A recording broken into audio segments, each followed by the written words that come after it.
हासालो काइसिसा सानमं सानै गणतान्त्रिक नारी समिति सालथां त्रिपुरा हांकर नायकल फांनि थानिव डेपुटेशन रैलायखा फियाबा डीएम करिं मनि बागै आलायजा हांकर नायकल फांनि थानिव अ बंनि सानमं ब्लाय रंनो याफारि रेखा बरनि सानमं खा 12 थाखतर सिगन बसाते लाकाय रमानि आबो बरंनो कुसुबै चामानि हाय सामंसे ngै तंसिओ आबो निबिसिङाव बरिरक अ लाकायो कलायै बेलायखे जोंजालो कलाय तंबायखा एमएफआई एबा नन बैंकिंग फिनान्सियल कंपनी 21% 26% नावै बिग्रा नखरनो तेबो बिग्रा खाय तनि रबायखा आबरंनो मथागनानि खबजा सारा भारत गणतान्त्रिक नारी समितिनि अ सानमुं रक न ककमस मेरन बसखाङो सायखाना राखा সারা ভারত গণতান্ত্রিক নারী সমিতি পশ্চিম জেলা এলাকার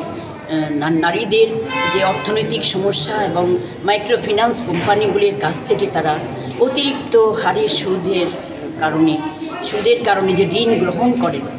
এর ফলে তাদের প্রচণ্ড দুর্দশার মধ্যে কাটাতে হচ্ছে কারণ অতিরিক্ত সুদের কারণে তারা ফেরত দিতে পারে না সুদ সহ তাদের যে ঋণটা তারা ফেরত দিতে পারে না তখন দেখা যায় কি তারা এই ঋণটাকে শোধ করার জন্য আরেকটা মাইক্রোফিন্যান্স কোম্পানি থেকে তারা ঋণ গ্রহণ করে এতে তাদের জীবনে অর্থনৈতিক সমস্যা প্রচণ্ডভাবে নেমে এসেছে তারা কেউ দেখা গেছে যে এই ঋণ শোধ করতে গিয়ে আরেকটা ব্যাংক থেকেও নন ব্যাংকিং যে ফিনান্সিয়াল যে কোম্পানিগুলি তাদের কাছ থেকে ঋণ নিচ্ছেন এতে তাদের যে ছোট ব্যবসা করার জন্য ক্ষুদ্র ব্যবসা করার জন্য তাদেরকে যে ঋণ দেওয়ার কথা আমাদের ভারতীয় সংবিধানে কথা আছে যে গরিব এবং নারীদেরকে যারা প্রান্তিক অংশের নারী এবং পুরুষ তাদেরকে অর্থনৈতিকভাবে স্বাবলম্বী করার জন্য তাদেরকে যে কেন্দ্রীয়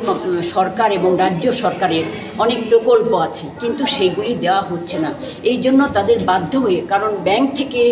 যদি ঋণ নিতে হয় তাদের জামানত ইত্যাদি লাগে ফলে তাদের পক্ষে নেওয়া সম্ভব হয় না বা তারা পান না ঋণ এর ফলে তারা বাধ্য হয়ে মাইক্রোফিন্যান্স কোম্পানিগুলির কাছে যান এবং তাদের অতিরিক্ত সুদ ফেরত দিতে না পেরে তারা নিজের ঘরের জিনিসপত্র বিক্রি করতে বাধ্য হন